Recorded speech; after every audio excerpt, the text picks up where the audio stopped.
My hair okay? I'm not very interested in Dungeons & Dragons 5th edition. The system is a bit too chunky for my tastes, and it doesn't create the kind of vibe I like. So these days I mostly play EZD6 and Call of Cthulhu. However, there's no denying that there is a lot of good content out for it out there. If you factor in older editions, which is where the really juicy stuff is, you've got about 50 years of content to draw from. Now, I constantly grab ideas from different systems and settings, so my friend Daffyd from Terraintronics asked me if I could explain how I would convert Curse of Strahd to EZD6. Now, that is a great idea, but Curse of Strahd is a honking thick book which would take ages to go through.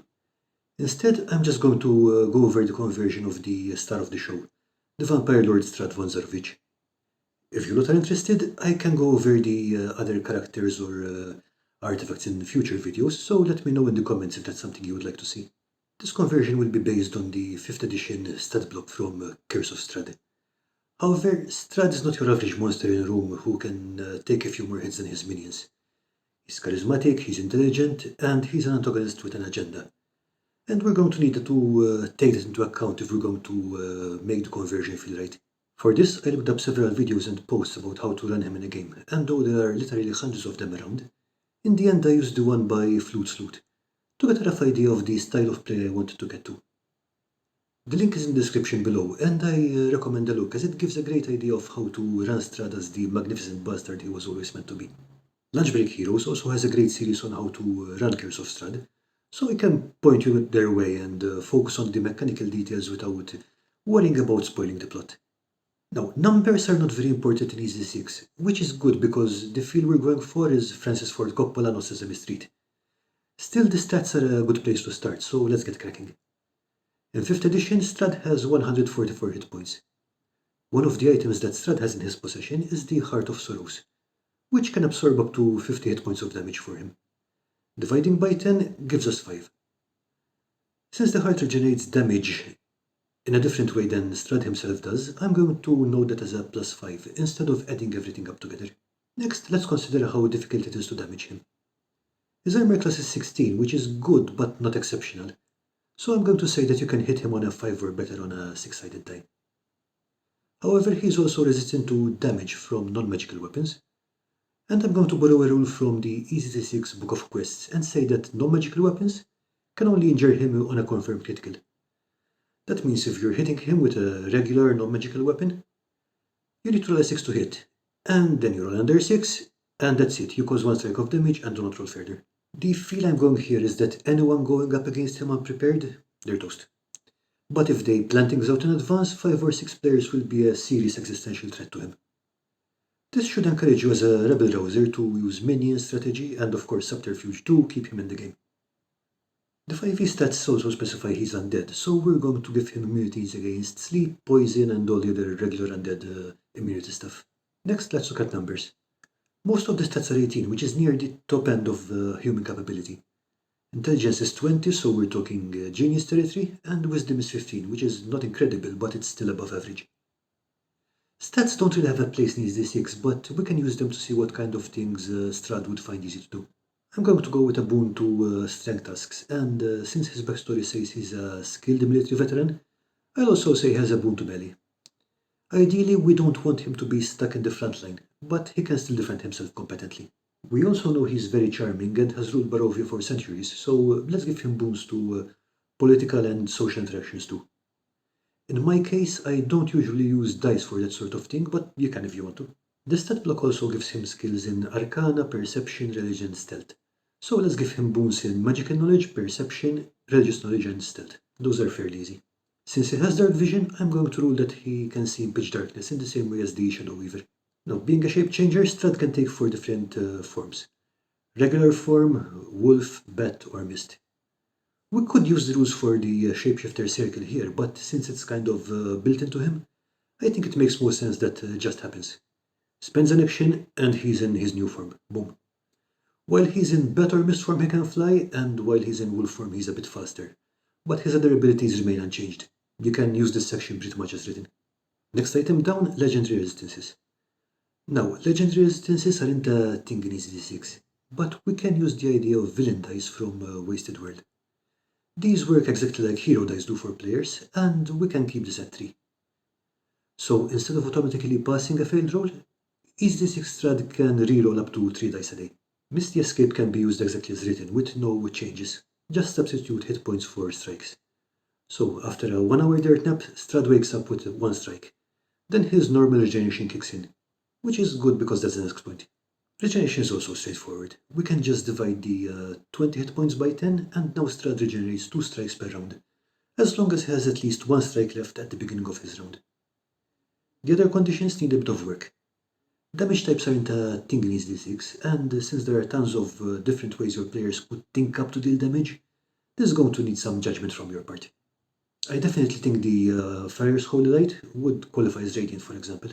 While we're talking about regeneration, let's circle back to the Heart of Sorrows. When Strahd takes damage, he can choose to either take it himself, in which case he regenerates at the start of the next round, or he can choose to pass it on to the Heart of Sorrows, in which case he heals almost instantly as the heart absorbs damage. The heart regenerates completely at dawn, unless it has been destroyed, so Strahd will mostly only use 4 out of the 5 strikes it can give him. This is the reason we keep the 2 separate strike pools for the heart and for Strahd. Again, this gives an opportunity to prepare players to get rid of the Heart of Sorrows and make the final fight with Strahd easier. Next, the stat block lists the magic spells that Strahd usually has prepared. However, these are more of a guideline. And since he's got infinite time on his hands and Barovia doesn't have internet, he probably has done a bit more studying and has more options available to him. Now, in EZD6, there's no spell circle that covers all the things in this list, but let's see what we can do. Scrying and comprehend languages don't really need to be spells. Scrying is more of a plot tool anyway, and it will almost always happen off screen, so we don't really need to worry about it. If your story requires him to find something out, he will, whether it's through magical means or good old-fashioned spy networks. Comprehend languages can also be built in. Strahd is immortal and he's been out for centuries, and he's constantly pulling in people from different worlds, so he probably gets a lot of practice with languages. Animate objects is so much fun, I think I would make it a Lair action, which we'll talk about later. This would restrict its use to Castle Ravenloft, so it wouldn't come into play if the players confront Strahd elsewhere. But it has a lot of flavor and it plays into the idea of the castle being a malevolent entity and an extension of Strahd himself. For the other spells, you can just take them as examples of what Strahd can do. We'll say that he can use up to 4 dice to power his spells. Next, while the 5e stat block does not give him any magic resistance, I'll go ahead and give him a magic resistance of 2. It's not overwhelming, but it gives him a little extra protection, and to me it makes sense that an immortal wizard would be a little better prepared than the average goon. Spider Climb doesn't need any changes, so we're on to the next section, which is vampire weaknesses. First up is Forbiddance, which says you can't enter a residence without being invited by an occupant. Works exactly as written. Stake to the Heart, also as written, no changes needed. Harmed by running water and sunlight hypersensitivity, just need the damage adjusted. So again, dividing by 10. Strahd is going to take 2 points of damage each from running water or sunlight. I'm going to drop the acid effect from the running water because that means a slightly different thing in EZD6, but the disadvantage from sunlight translates neatly into Bane. While we're on the subject of sunlight, remember that Barovia doesn't get any natural sunlight as it's always shrouded by clouds. By the time the players get to the final showdown with Strahd, they should have at least one of the 2 artifacts in the module that can produce sunlight, because they're not going to get any help from Mother Nature. However, if one of your players is an air elementalist, they might want to try to part the clouds to cook Strahd, which I think would be pretty cool. It's a big thing to pull off though, so I'd set resistance to 6 dice. A devout player might try to do something and call in a miracle, and I think I'd allow that as they're not asking for direct damage. It might be a bit easier for a deity to pull this off though, so maybe 4 dice of resistance for them, or 3 if the deity in question is specifically associated with weather or the sun. Okay, we're on to actions next. The unarmed strikes are only a bit complicated because they cause both necrotic and bludgeoning damage. To keep things simple, you could say that a hit causes 2 strikes instead of 1. Or you could say that they work like poison, so you take a strike immediately when you're hit, and in your next round you roll a miraculous save or take another point of damage. The attacks in 5e have a +9 to hit, which means they'll be hitting about half the time. So I'm going to say they hit on a 4+. Remember that we gave Strahd a boon to melee attacks, so we'll be rolling 2 attacks with 2 dice each time and picking the best roll. Since the bite attack can only be done on restrained targets, I'm going to say it hits automatically, ignores armor, and will reduce the target's maximum strikes by 1, while also healing Strahd for 1 strike. I don't think there's any need to add further damage on this, as that's already heavy enough. If you're feeling mean though, you could always roll a die 6 to see if it crits, in which case they lose 2 of their maximum strikes. The rest works as written. Charm is one of the most powerful actions, and it will work pretty much as written, substituting a miraculous save for a wisdom save. This effect is both magical and mind-altering, so brutes, friars, and elves will gain boons to resist it. Finally, Children of the Night can be used exactly as written, just use the EZD6 versions of the summoned creatures. We're almost done with the entire stat block, but the next section, Legendary Actions, isn't really needed in EZD6.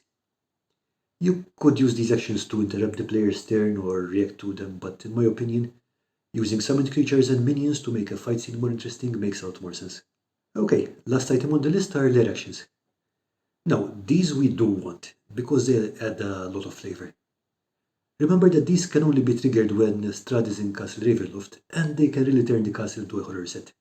Lair actions in 5e trigger at a specific point in a turn, but since EZD6 does not use initiative order, we're going to say that these can be triggered as Strahd's free action for that turn.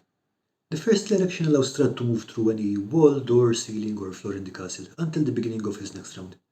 Works fine, doesn't need any changes. The next one allows Strahd to open or close or lock any number of doors or windows that he can see. Again, works as written, we only need to set the difficulty of forcing them open. The difficulty in 5e is 20, so let's say that you need a 6 to force them open. The third Lair action summons a spectre to attack the target. Now, EZD6 does not have specters, but you can use the raid stats for that. The last Lair action tears the shadow from a character. Again, EZD6 does not have stats for undead shadows, but we can be mean here and say that the shadow has the same strikes, attacks, and armor as the player it was taken from. Throw in maybe a Bane if they wound something, and regular undead resistances. And it's not overwhelming, but it will make your players freak out. Cherry on top, let's add Animate objects back as a Lair action. Now, depending on what you want to use it on, at the time you can pull different stats from EZD6 and use those. For example, Cutler would use the Swarm rules, or a bunch of chairs could use stats from a Drek. Just ignore the rule about spines and stuff. The idea here is that the animated objects aren't going to finish off a party by themselves, but they can physically block the heroes from getting to Strahd and beating the stuffing out of him. Plus, you can reenact the scene from Beauty and the Beast. And I think that does it for this particular villain. Strahd von Zarovich may be cursed to never leave the land of Barovia, but he can certainly step out of the Dungeons & Dragons system if you want to run him in EZD6. And that's great because he's one of the most compelling villains in role-playing game history. I hope you found this video interesting, and thanks again to Daffyd for requesting this. If there are other characters or elements you would like to see converted, just drop me a message below. And if you want to play a different kind of horror in EZD6, you can check out the links to my EZD6 setting, the Four Horsemen, in the description below. Thanks for watching and have a great week. Bye!